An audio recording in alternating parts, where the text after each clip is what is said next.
Aujourd'hui, la laïcité est un fondement de la République, mais elle est régulièrement en débat, régulièrement interrogée. Pourquoi ? Parce que la société française d'aujourd'hui n'est pas celle de 1905. Le contexte a changé.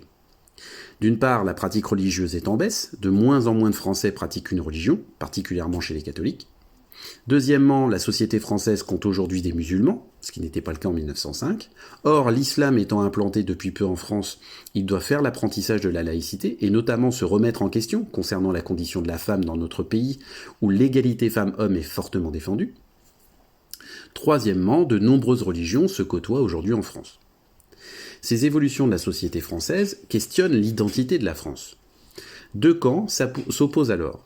Ceux qui défendent une France plurielle, mettant en avant sa diversité culturelle et le métissage, ce sont essentiellement des gens de gauche, et ceux qui défendent une France traditionnellement catholique, et qui sont plutôt des gens de droite. C'est pourquoi l'islam est au cœur des débats sur la laïcité et l'identité française. Ce qui a déclenché le nouveau débat sur la laïcité est l'adoption de la loi de 2004, interdisant le port de signes religieux ostentatoires à l'école. Cette loi est une entorse à celle de 1905. Pourquoi ? Parce que la loi de 1905 est une loi qui libère. Elle offre la liberté de conscience et le libre exercice de culte. Mais la loi de 2004, elle, est une loi qui interdit, puisqu'elle interdit aux enfants de porter des signes religieux à l'école. Pour autant, cette loi va dans le bon sens, puisqu'elle est faite pour protéger les jeunes du prosélytisme.